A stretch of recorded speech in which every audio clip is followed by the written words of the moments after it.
അടുത്തൊരു വിഷയം ശ്രദ്ധിക്കണം. ചില അമ്മമാരുടെയൊക്കെ അലമാരകളൊന്ന് തുറക്കണം.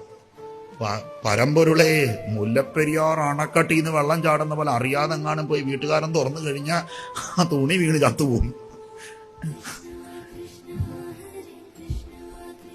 ശ്രദ്ധിക്കേണ്ട കാര്യം അത്. ഇപ്പോഴും നമ്മൾ ശ്രദ്ധിക്കണം. കാരണം ആത്മീയത എന്ന് പറയുമ്പോ വന്ന് എല്ലാ ദിവസവും വന്ന് അമ്പലത്തിൽ വന്ന് കുറിയിട്ട് പൊട്ട് വിട്ട് ചത്തുമാരം നടത്തി ഗണപതി ഹോമം നടത്തി പോകുന്നതല്ല. ഇതൊക്കെ ആത്മീയതയാ. ഇതാണ് ആത്മീയത, അടിത്തറകൾ എന്ന് പറയുക. പറഞ്ഞാൽ മനസ്സിലായോ? ഇഷ്ടപ്പെട്ടില്ലെങ്കിലും കുഴപ്പമില്ല, സഹിക്കുക. ഇന്നൊരു ദിവസം കൂടെ ഉള്ളൂ. ഒന്ന് അടുത്ത കൃഷ്ണൻ ഇന്ന് പഠിക്കേണ്ട അടുത്ത വിഷയം, മാറ്റത്തെയും ഉൾക്കൊള്ളുക, അനശ്വരതയെ തിരിച്ചുമറിയുക. ആദ്യത്തേത് കർമ്മത്തിന്റെ പ്രാധാന്യം, രണ്ടാമത്തത് മാറ്റത്തെ ഉൾക്കൊള്ളുക, അനശ്വരതയെ തിരിച്ചറിയുക. മാറ്റത്തെ ഉൾക്കൊള്ളുക എന്ന് പറയുന്നത് ആത്മീയ വിഷയത്തിൽ ഒഴികെ ബാക്കി എല്ലാത്തിലും നമ്മൾ സ്വീകരിച്ചു കഴിഞ്ഞു, അല്ലെ? പ്രാചീന ബർഹിസിന്റെ കഥയിലൂടെ പറയുന്നുണ്ട്, പഴകി ദ്രവിച്ചത് പൊട്ടിച്ച് കളയണം. കുമാരനാശാൻ എഴുതിയില്ലേ, മാറ്റുവിൻ ചട്ടങ്ങളെ. ദ്രവിക്കപ്പെട്ടതാണ്, ദ്രവിക്കപ്പെടുക തന്നെ ചെയ്യണം, വലിച്ചു പൊട്ടിച്ച് കളയുകയും ചെയ്യണം. അതിന്റെ അകത്ത് ഒരു മടിയും വിചാരിക്കരുത്. മാറ്റത്തിന്റെ ശംഖൊലി എത്ര സുന്ദരമായി കേരളത്തിന്റെ മുമ്പിൽ അവതരിപ്പിച്ച മഹാത്മാവാ നാരായണ ഗുരു എന്നറിയും. മാറ്റത്തിന്റെ ശംഖൊലി. ഒരു കാലത്ത് ക്ഷേത്രപ്രതിഷ്ഠകൾ അല്ലെങ്കിൽ ക്ഷേത്രപ്രവേശനം, ക്ഷേത്രത്തിന്റെ വഴി ഉപയോഗിക്കാൻ പോലും പറ്റാതെ ആളുകള് പട്ടിയും പൂച്ചയും നായും എല്ലാം നടന്നു. ആര് നടക്കാൻ പാടില്ല? മനുഷ്യൻ നടക്കാൻ പാടില്ല.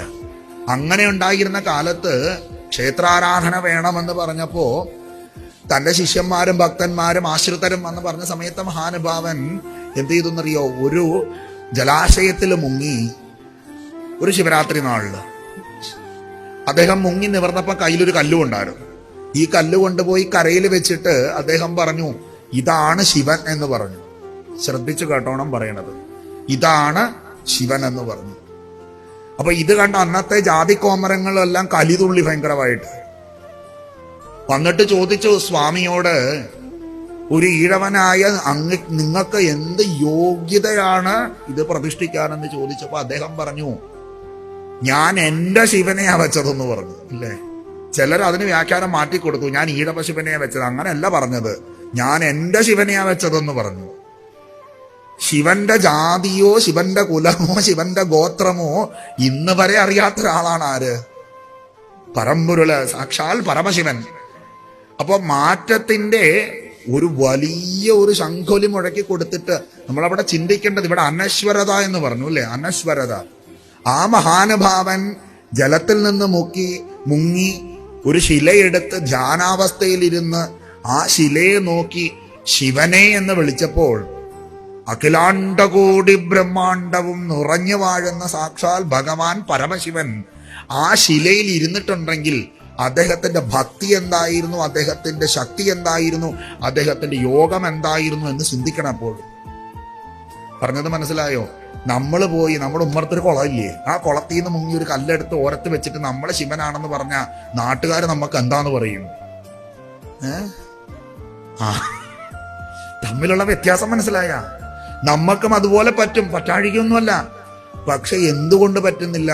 നമ്മൾ മാറ്റത്തെയും അറിയുന്നില്ല, അനശ്വരതയെ നമ്മൾ അറിയുന്നില്ല. പരമാനന്ദമാണ് ഈശ്വരൻ, അല്ലേ? പരമാനന്ദമാണ് ഈശ്വരൻ. സച്ചിന്മയമാണ് ഭഗവാൻ.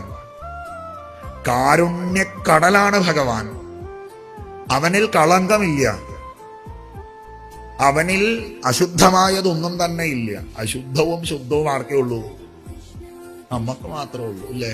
ഒന്ന് ആലോചിച്ച് നോക്കിക്കേ. രക്തം, കഫം, മലം, മൂത്രം, അസ്ഥി, ശുക്ല, മജ്ജം, ഇതെല്ലാം കൊണ്ട് നിറഞ്ഞിരിക്കുന്ന ഒരു സാധനമാണ് ഇത്, ഈ ശരീരം, ഇല്ലേ?